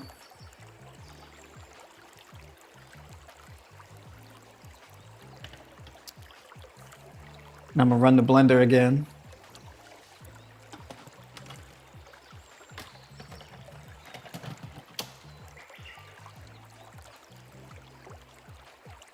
And just for the sake of y'all ears, I'm gonna mute up again.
Oh, oops. Mark, you should still have access to all the streams because I'm going to be streaming on the platform.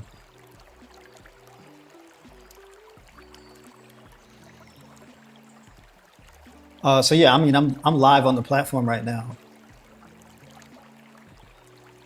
So yeah, I mean, so basically anybody can jump on the public square, and you'll be able to get in on those streams.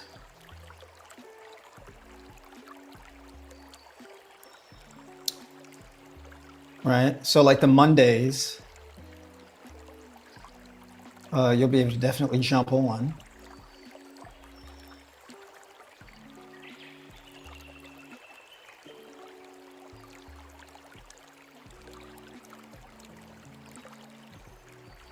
All right. But you know, we living in some different times now. We got to adapt. But I'm gonna still keep doing my thing. Can't stop, won't stop.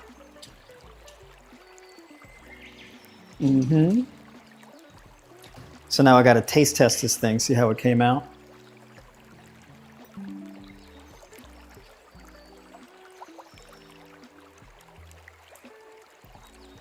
Oh,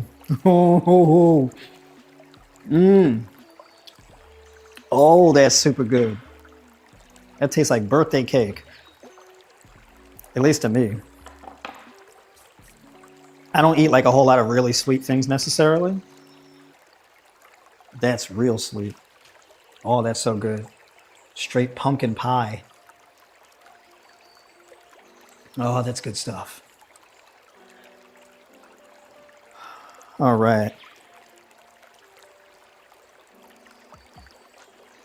So yeah, basically everybody who's in on the Tribe by Nora platform, I mean, y'all get y'all are covered. But yeah, I mean, you know, we live in the age of censorship, and like even on TikTok, they did it on TikTok. So you see, like on TikTok, I have like 250,000 followers on TikTok, and they're like, "Yo, what happened to it? I don't see your stuff anymore." And I'm like, "Well, because they hide my content from you." So that's how they get down. So they hit that platform hard with the censorship over there. You know what's crazy, and y'all gonna see the game how they do. Where it's like, well, we don't want the spread of misinformation. It's like, well, I don't want the spread of misinformation either, which is why I largely do a lot of what I do. But at the same time, how do you deal with, like, for example, you have the head of the HHS claiming that Tylenol causes autism. And he ain't had no evidence to actually support that.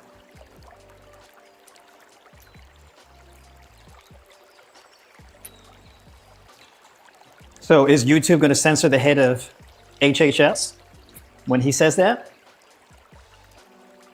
Is TikTok going to censor the head of HHS when he says that? And I mean, Tylenol is a big company. Like, that's a big brand. You lying on their product. So what y'all gonna do about that? You know, if I'm like, if you are a diabetic on a statin, well, be careful, because your statin can worsen your insulin resistance. And there's plenty of studies that demonstrate that. You can Google that and get the studies that show you that. So, but they're not choosing what to censor and not censor based on how well it lines up with the scientific data. That's not how they're making those decisions, and we don't know how they're making those decisions because they don't tell you. So they can call something misinformation, but you can't argue your case. So it's like, well, show me the study that shows that what I'm saying is not true. Show me that data. They don't got to show you nothing. So when people tune in to my content and they ask me questions about these different things, most of the people who come to me with help for health issues, they already went to their doctor. Like, I'm not people's first choice. They already went to their doctor. And for me, I have the following I do because I give you the full context behind why you're having the issues you're having in the first place.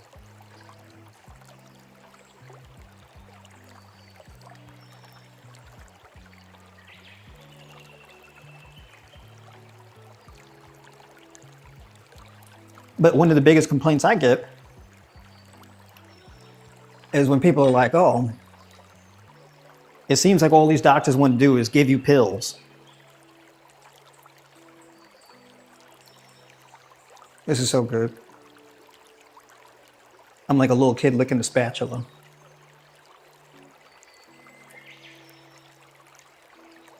So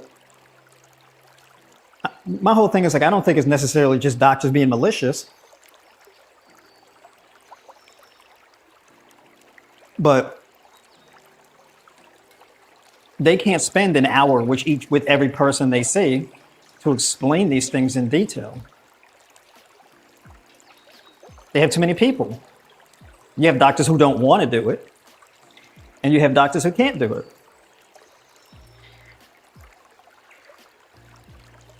So it's like if people are going to health and YouTube to get health information, why do you think they're doing that? Right? So, I mean, if you're going to hide my content, just understand you're hurting people when you do that.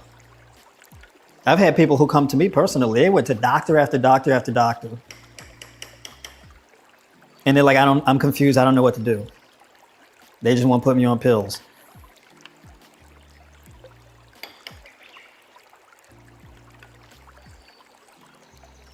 And I'm like, well, did they ever explain to you why you're having the issue you're having? Did they ask you these questions? Did they explain this to you? Like, no, I didn't hear this. Is the first time I'm hearing any of that.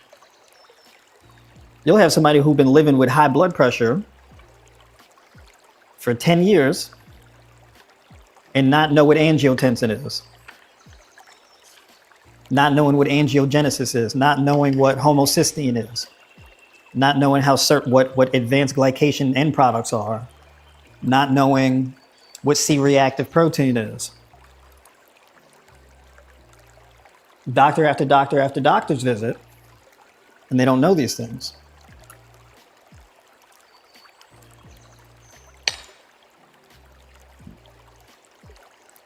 So if I'm putting out valuable information for free to these people to let them know these things, and you're going to hide the stuff as a platform, well, you're harming people.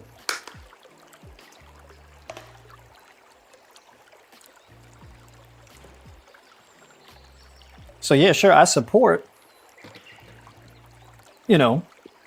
preventing people from just spreading misinformation, but you need to be able to do it accurately, right?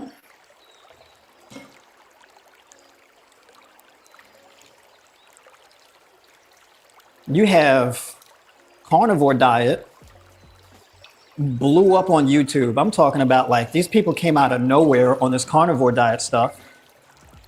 And they're doing a podcast circuit. They got millions of followers out of nowhere. They're selling t-shirts and supplements and all this stuff. Where was the misinformation policy at? Because there ain't no studies actually demonstrating the legitimacy of a carnivore diet. So where's the misinformation crackdown on that? What studies are they showing? As a matter of fact, these will be people on the internet will be disparaging scientific data, dismissing scientific data and epidemiology outright.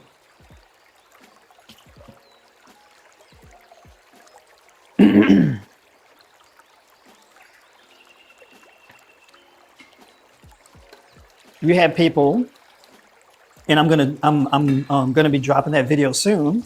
I just edited it last night about polyunsaturated fats, because you have people who think polyunsaturated fats is just coming from seed oils. They're saying, oh, you got to avoid polyunsaturated fats because they're inflammatory and they're bad for your health. They're unstable and all this type of stuff, making claims. There's no scientific data to support that. Polyunsaturated fats, according to the scientific data, they outperform, as far as health outcomes, they outperform saturated fat pretty much by every metric.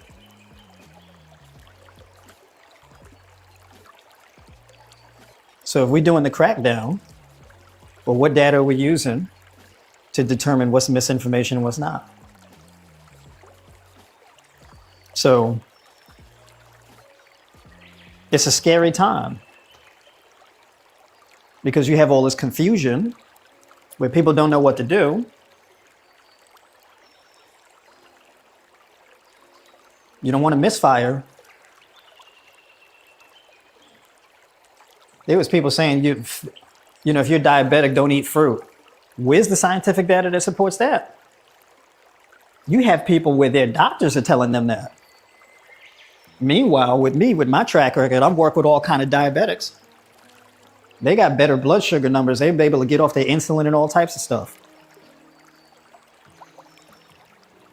And they come to me, they're like, their doctor told them that they should avoid fruit because of the sugar. And it's like, all right, well, did they ever talk to you about how hydration affects your blood sugar numbers or what actually causes you to be insulin resistant? Did they explain to you what mitochondria is? Did they explain to you what micronutrients improve or contribute to insulin resistance or insulin sensitivity? Did they explain any of this to you? Did they explain to you the relationship between magnesium and vitamin D as far as blood sugar numbers? Nope. Nope. So it's like, oh, just avoid the sugar. So you avoid the sugar and then replace it with what? Fat? Okay. And where's all the fat go? So when you eat fat, where's the fat go? It's not going to go into your muscle tissue. It's not going to go to your brain. So when you eat fat, where's the fat go? Where's it go? It goes to your liver and it goes to your fat cells and it saturates your bloodstream. Right? Your brain can't take up fat. You can't really, your brain is made up of a large degree of fat, but your brain doesn't run on fat. Your brain does not use fat for energy. Fat has to be converted into sugar in order to be used for energy. Skeletal muscle is made up of like 1% stored fat as far as lipids are concerned.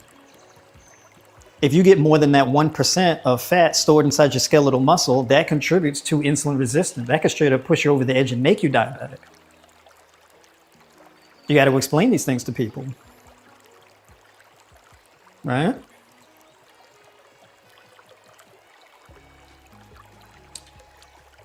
If somebody has high blood pressure and they're taking a blood pressure medication, well, first of all, you got to explain to people, why does your blood pressure go up in the first place? Why does it go up in the first place? Why would your blood pressure increase? To do what? Well, it's to push waste and more toxins out of your blood, right? So if you think about like, let's say you have like you have a blunt force trauma accident, right? You get an injury, you're bleeding. Your blood pressure spike because your blood pressure will increase in order to expedite the process of sending oxygen to your cells, right? So your adrenal glands will secrete and produce more adrenaline, create more vascular constriction to send more oxygen, and your heart rate will run faster in order for you to suck in more oxygen and send it to your cells. Right? Now, if you're losing too much blood and you close your eyes, you pass out and die. Right? If your blood pressure drops to, one of the most dangerous things to do is in that circumstance, you drop your blood pressure. Because if you drop your blood pressure, that slows down the rate of oxygen being sent to your cells. So now if the cells aren't getting oxygen efficiently, your cells start dying off. And the primary thing that uses the oxygen is your brain. So if you're not getting enough oxygen to your brain, you pass out. Your blood pressure falls off a cliff, you go into a coma, you die. When you're chronically inflamed, your blood pressure go up. Right? Blood pressure increases as a self-defense mechanism that your body engages in. Your blood pressure is going up because your body's trying to defend you from something. It's trying to send more oxygen and resources to your cells to keep your cells alive. right? So if you take medication to drive down your blood pressure, but now what you're doing is you're working against your body. Your body's trying to bring your blood pressure up to fulfill a certain process, and you're driving it down. So now you're in conflict with your body. Your body wants to do one thing, and then you're taking a medication to do another thing. Is a contradiction there. If your blood sugar is high, I've had people where they're like, my blood sugar is high even when I take insulin. It's like, well, yeah, because you're insulin resistant.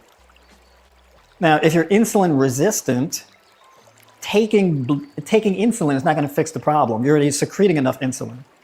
The problem is the insulin isn't effectively shuttling the glucose into the cells. The problem is not a shortage of insulin. So if your doctor puts you on insulin to bring your blood sugar down, well, did you take a C-peptide test yet? What's a C-peptide test? Okay, well, the reason why you would give somebody insulin to drive down their blood sugar, that's the assumption that your pancreas is not producing enough insulin. The way you know whether your pancreas is secreting enough insulin or not is a C-peptide test. If you don't take the C-peptide test, well, how do you really determine your pancreatic sufficiency?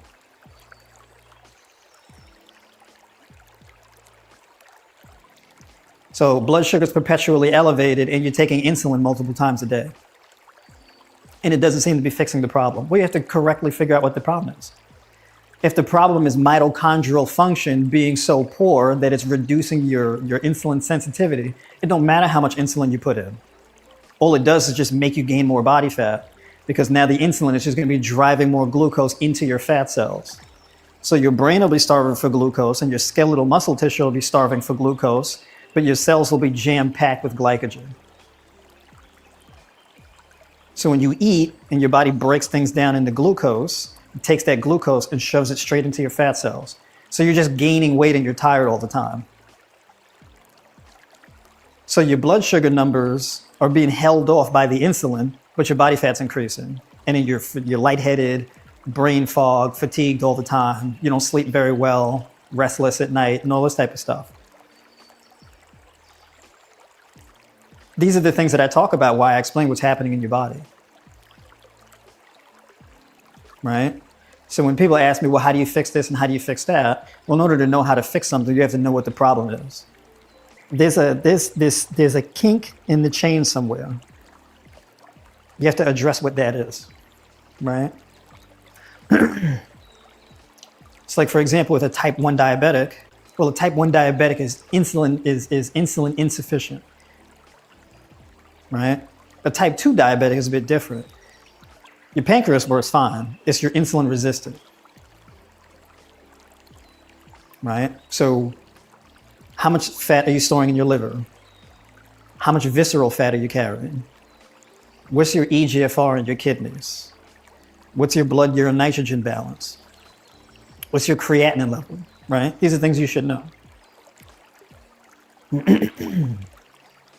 Right? If you go to your doctor and they talk to you about food, it's something you should know. If you have high blood pressure, well, the things that drives up your blood pressure is inflammation, right? So if you say, well, cut out the sugar and the carbs. Okay, so what should I eat? Go eat like lean meats, like salmon or steak. So you grill a steak and you eat a steak and then your blood pressure go up. He goes, why did my blood pressure go up after eating steak? Well, did you grill it? Yeah, okay. Did anybody explain to you what advanced glycation end products is and how that contributes to your blood pressure? Or the high protein content and the saturated fat content combined with the inflammatory products that grilling the meat produces. So when you consume that, do you know how that affects your lymphatic system? Right? So you have interstitial fluid. Your body will expand the interstitial fluid in order to drive more toxins through your lymphatic system to excrete waste and acid out of your bloodstream. So as your lymphatic fluid expands and homocysteine goes up, blood pressure increases and you get a higher conversion of angiotensin 1 to angiotensin 2. You can look up these things. I mean, this is like basic biochemistry, right? This is just the biomechanics of how your body works. You can fact check any of this stuff, right? So, you know, at least for us in the US, we get like these high medical bills and your health insurance going up in price, becoming more unaffordable, co-pays are higher and all this type of stuff. And you take all these medications and the medication price goes up, but you don't know how any of this stuff works. So you're just hemorrhaging money and being confused and frustrated because there's not the undergirding information that you need to have in order to fix your issues. That's what I've been largely trying to fix. That's the solution. That's what a lot of my work goes towards. So I'll have people where they'll be insulin resistant, brain fog, lethargic, kidney disease, obesity, low testosterone, all types of stuff. And they'll come to me and be like, I want to drop body fat, get in shape, build muscle. And it's like, whoa, whoa, whoa. We got to address the metabolic pathologies first. Right? We got to go in order of operations. Right? Obesity is a metabolic disease. It's not like, oh, you just eat too many calories. It's not that. Right? You don't need to go from just being sedentary and not doing no exercise and then training 5 days a week, killing yourself in the gym. And in fact, that may do you more harm than good if you have all of these, if you have chronically elevated inflammation and you're not sleeping well.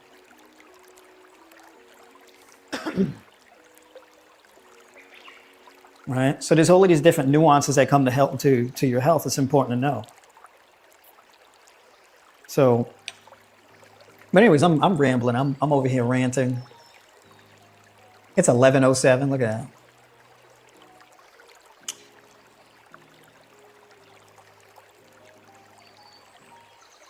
Remsen, you know, I know a lot of people that start off with high blood pressure medication, then they end up taking medication for diabetes and for high cholesterol. And one guy that I know says, oh, I'm on the Triple Crown. And I feel like those are the three things. I don't know why. It seems like if one person gets on one thing, it's not long before they give you medication for the other two things. Mm-hmm. Yeah. But when people book these consultation calls on me, I explain all that kind of stuff. It's like, look, you can't fix these issues with medication. You can't. Right? And that's not what they're designed for. So every medication you take, it produces a waste product. And so when you keep taking it, that waste product accumulates. And then basically, how do you remove that waste product from your body? If you're on a blood pressure medication and you're engaging in a lifestyle or certain circumstances that's driving up your blood pressure as a safety mechanism, and then you're taking a medication to drive down your blood pressure, well, you're inhibiting your body's own built-in safety mechanism. So if you keep inhibiting your body's defenses, why would that not lead to another pathology? Because you're preventing your body from defending itself against something else.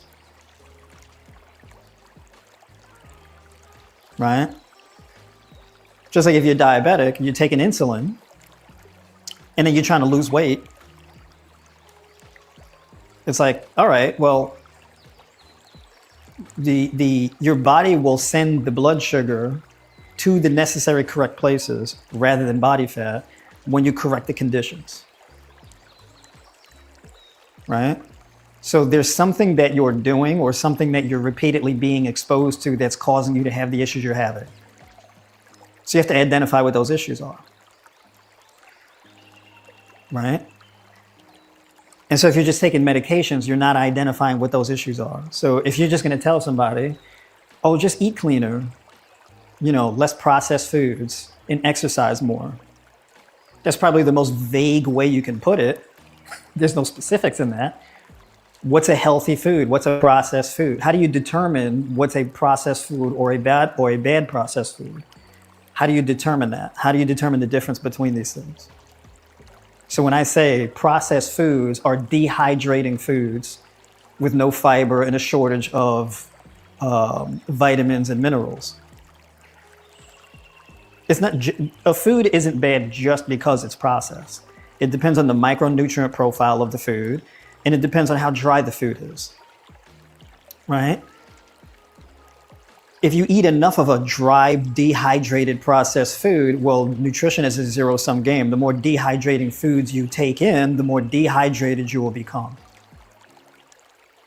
Hydration is the primary mechanism that your body uses to eliminate waste from your body. If you dehydrate your body, you make it very difficult for your body to eliminate waste. If you make it very difficult for your body to eliminate waste, this is going to make your adrenal glands and your kidneys work harder. And the more of this stuff you dump in, it becomes a losing battle. So I'm not saying ideologically processed foods are bad. I'm explaining the particular mechanism that causes the issue. Even like when people ask me about cholesterol is not going to give you heart disease. It's a risk factor in developing heart disease. Cholesterol is not bad, right? It can be. It depends on the conditions. If you have low inflammation, good blood pressure, and low triglycerides, and a good A1C in between like a 4.8 and a 5.4 or something like this, but you got high cholesterol, this is not the conditions that will cause you to have heart disease. You need more than just simply having high cholesterol. Right? So like there's nuances. So like I'll see some of the arguments that people will have between like health communities where it's like, oh, cholesterol bad, cholesterol good. And it's like, well, no, it depends. Like what's with all the dogmatism? Sugar bad, sugar good. You should be on a sugar diet. You should be on an all-fat diet. You should be on an all-protein and low-fat and carb diet. It's like, no, stop. Should I take a multivitamin? Well, it depends. What vitamins and minerals are you deficient in? Oh, I don't know. You should probably figure that out first. Because in a multivitamin, you get everything. You're not controlling for any particular thing. So when you take a multivitamin, you can be getting an abundance of things that you already have a significant amount in, and you can be getting an underdose of what you should be getting. So a lot of the time, the multivitamin is not really going to be beneficial for you. Right? This is why I lean more towards single ingredient supplements. You want to control for a very specific thing. Rather than just everything straight across the board. Because you're not deficient in everything straight across the board. Right? So people have these silos where it's for me, and this is another thing that kind of hurts me in the algorithm. I don't just talk about one thing because I don't have like a brand that I'm selling. I don't have that. So I could be talking about building muscle, dropping body fat, gaining weight, kidney disease, fatty liver disease, diabetes, whatever the case is. And I would talk about all these things, but they're all intrinsically linked and not separate. I don't talk about them as if they're separate because they're not. Right? You can have high blood pressure and your heart is completely fine. You have no heart issues whatsoever. So you can go to a cardiologist when you have high blood pressure and your cardiologist will be like, oh, you're fine. And you can be like, well, then why am I having heart palpitations and high blood pressure? Your heart looks fine to me. So then it's like, well, what if it's a kidney issue? Do you go to a nephrologist? So do you go to a nephrologist? What if you don't have a kidney issue? What if it's your liver? What if it's not your liver or your kidneys? What if it's your actual gut microbiome? So you go to all of these different specialists and there's all of these chefs in the pot and you get these conflicting things. You get all of this conflicting information and you end up being confused. That's why like the holistic medicine thing was such a big deal. Because so you do have a holistic approach because all of the organs and systems in your body, they don't operate independently of each other. They just don't. Right? So yeah, sure, a high carb diet can improve your insulin sensitivity and reverse your diabetes. But the carb source depends. So what if you're getting a tremendous amount of carbs, but low magnesium and manganese, and you're getting low B vitamins and all that? Well, no, that's not really going to work. It's not going to fix the issue. the micronutrient content of your diet has to match with the carbs, fats, and proteins. They're intrinsically linked. This is why the whole food thing is so important. The less whole food your diet becomes, the more imbalances you create.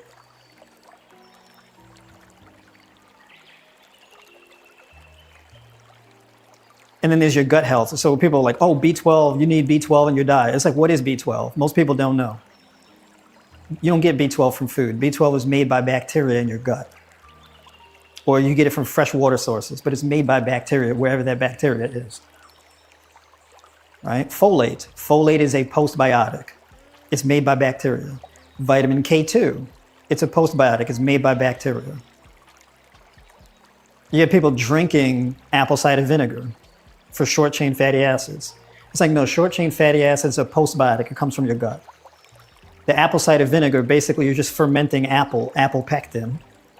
And so you're getting the apple cider vinegar as a result. What you're doing is you're cultivating bacteria, and that bacteria in the apple cider vinegar is creating the short chain fatty acids. Same thing happens in your gut. So you don't have to drink apple cider vinegar and erode your tooth enamel in order to get short chain fatty acids. You can just eat apples and other foods like malic acid, prebiotic fiber, etc. Most people don't know that.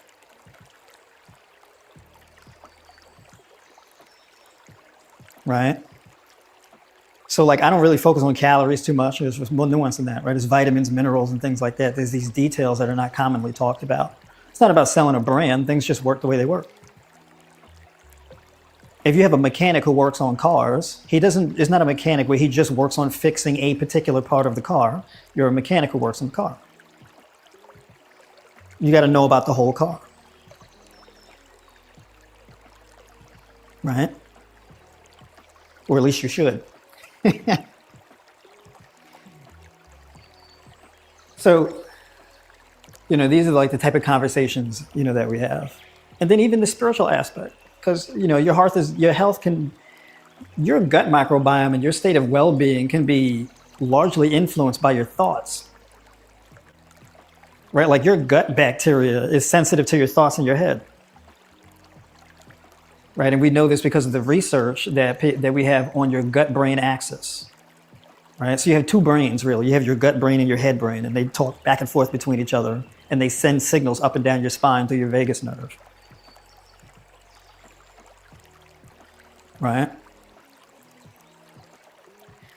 So like, it could all be like a really fascinating conversation, but if that conversation gets suppressed, people are going to be out here real confused and hemorrhaging money. With your health outcomes declining, which they already are, right? Here in the US, life expectancy decreased. It's not good. I've had men reaching out to me with low testosterone at like 27 years old. So you're way too young to be having low testosterone at 27. You shouldn't be dealing with testosterone issues until you're like 50. At least 45, not 27. That's way too young. You got an increase in child diabetes. Right? So basically, we just have to have these conversations more responsibly, right? And having them in a more nuanced fashion. At some point in time, the profit margin has to be pushed to the side, and then you focus more so on health outcomes and just having a genuine conversation about these issues. Right. That's my rant for the day. Look at that. It's almost 11:30. I got to get to work. Who has... Anybody have any final questions before we head out? I asked about the testings that you should get like at your regular physical, but we can talk about that on Thursday. We could talk about that later. Oh, okay. What do you mean, like a full blood panel? Yeah, right. Like what? The test that you get should be more so geared towards whatever issue you're currently having. Right. Okay. So yeah, basically full blood panel. That's a good one to start with, and that should contain like liver enzymes, kidney statistics, things like that, right? If you're like, let's say, diabetic, it may be a good, or even with kidney disease, it'd be a good idea to get a C-peptide test to see how healthy your pancreas is, right? As far as insulin production, right? If you're having liver issues, where let's say you got low stomach acid, low digestive enzymes, constantly really gassy, bloated, really insulin resistant, things like this. You're having skin issues, whether it be like, let's say, psoriasis or lupus, chronic like cystic acne, things like this. You may want to get a scan of your liver, right? So you can take a look at your liver to see like you got any type of growth on your liver. Do you have like excessive fat accumulation in your liver? This type of thing. Your blood test should tell you, do you have elevated liver enzymes, right? Because that would typically show you chronic inflammation in the liver, like this type of thing.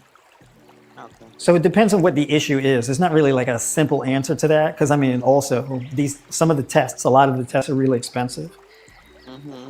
And you have doctors who don't even really want to run all the tests because they don't want to do the paperwork and haggle with the insurance company to get coverage for the tests. Right. So like they'll sit up here and try to talk you out of getting the test because they don't want to go through the hassle of getting these things checked out. Yeah. So even that is not like a simple answer, right? But so it's very important to understand what your symptoms are and what could be what are the greatest contributors to those symptoms and those issues. And then that's how you could determine what tests you take, right? So it's going to be fairly individualized. Okay, Right? sounds good. Thank you. We could talk more about that on Thursday. Yeah. Okay. All right, y'all. So yeah, we went ahead. I kept y'all up on here. Look at this. We 2 hours, over 2 hours in. Let's wrap. Appreciate everybody for tuning in, and I will catch y'all on the next one. Have a good one. We Thank appreciate you. you too. Absolutely. Yes.